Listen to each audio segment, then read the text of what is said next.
Katika constitution ile ya mbeleni kulikuwa na mambo ya makamu wa rais, na kukawa kwamba makamu wa rais alikuwa anafanya kazi at the whims of the president. Enzi yake na Kalonzo Musyoka, hata Musalia Mudavadi aliwahi kuwa makamu wa rais, na hata marehemu George Saitoti. Constitution ya 2010 ikajaribu kutaka kucure hiyo kazi ya kufanya kazi katika at will of the president. 2010 constitution ikaweza entrench the deputy president akuwe ni substantive arm of the presidency. Hapo by 2017 hapo 2018 tukaanza kuona kwamba zile dhuluma za rais katika akielekeza makamu wake ama akielekeza deputy president wake, tukaona kwa wakati wa William Ruto akiwa deputy president aliweza kushtumiwa, akaitwa majina mengi, akataka kusumbuliwa katika serikali.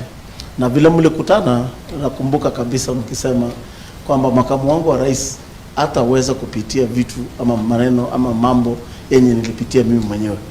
Lakini saa hii 2 years down the line ikawa kwamba yale masaibu yenye president sasa wakati alikuwa deputy president anapitia, sasa tunaona unaipitia. Kwa maoni yako, unaona kukiwa hygiene ya deputy president, the jinx yenye iko kwa katika kiti ya deputy president, kwa sasa hiyo swali ningependa ukipata nafasi utafute President William Ruto, umuulize swali, umuulize wewe President William Ruto, ulisema kwa mdomo yako mchana, na iko katika video zinazunguka ya kwamba ile umepitia naibu wako hatapitia. Umuulize kwa nini hujaweka hiyo maagano, kwa nini deputy yako anateswa na kutukanwa na watu wako karibu na wewe. Hiyo swali umuulize Rais William Ruto, kwa sababu yeye mwenyewe ndiye alisema na mdomo yake na akasema haitafanyika. Aliulizwa mara 3 na Joe Again na akaapa ya kwamba haiwezi fanyika.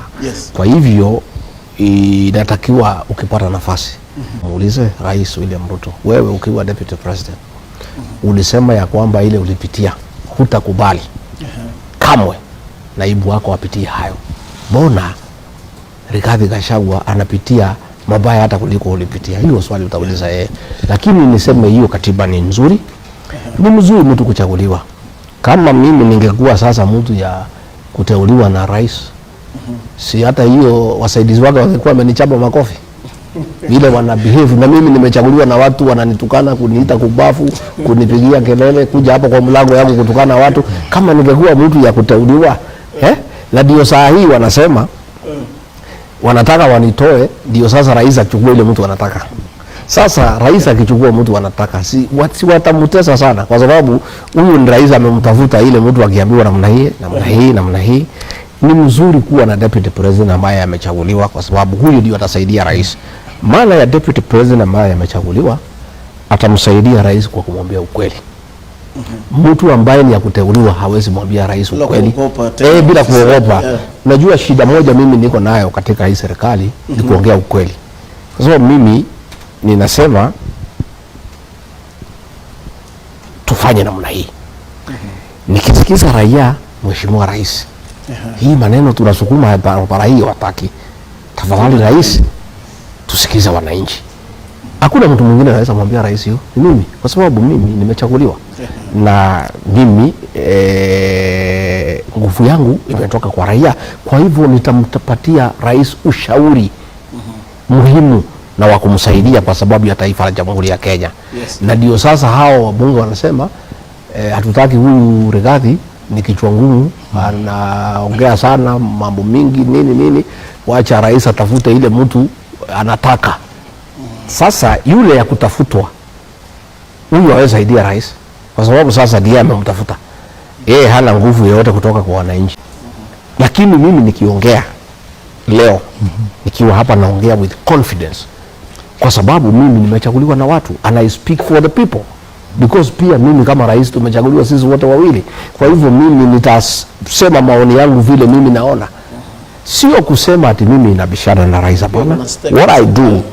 What I do, I give the president my advice, and he doesn't have to do what I'm saying.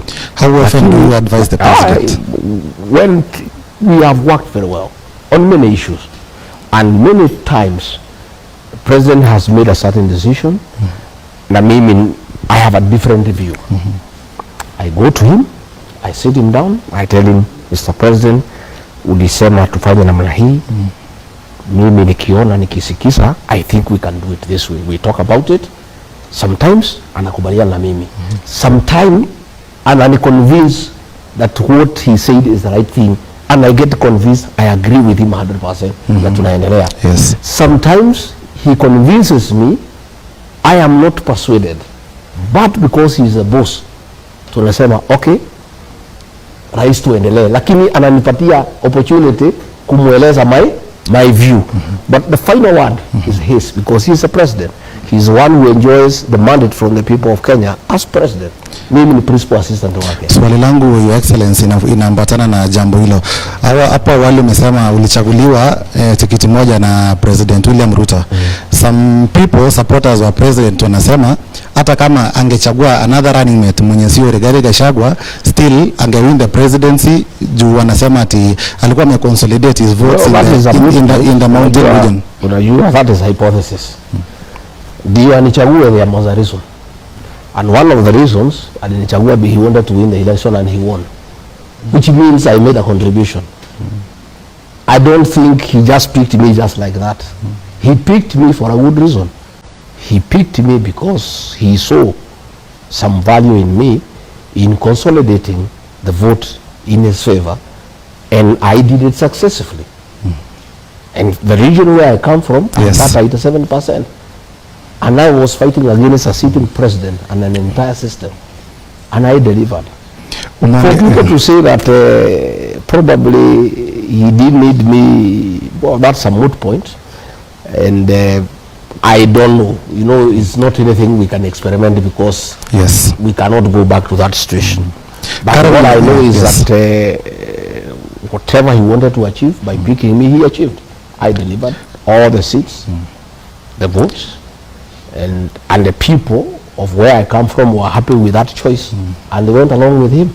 Currently, Mheshimiwa, most MPs from your region are not supporting your trail. Most of them are on the side of the president. But where did we have two sides?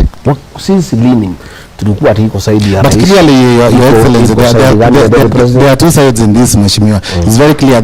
Whenever you go, there are MPs who accompany you and senators. Where the president goes, there are specific MPs from the region who accompany him. Lakini mimi si ukiona rais akitembea na mimi niko hapo. Kwani mimi niko pande gani? Sasa si mimi mwenyewe rais akitembea Nyanza tulikuwa na yeye. Si akitembea Kisii tulikuwa na yeye. But not all the time. Not all the time. No, anytime anaenda out huko nje kwa ziara za watu. The only time I did not go is to Mombasa because kuna kazi alikuwa amenipangia hapo mbele. But when he was in Kisii tulikuwa na yeye. When he was in Nyanza for 4 days, I was with him. When he was in Tharaka Nithi, I was I'm speaking about Kenya region. When he was in Murang'a, nilikuwa na yeye. When he was in Kirinyaga, I was with him. When he was in Embu, I was with him. When he was in Tharaka Nithi, I was with him.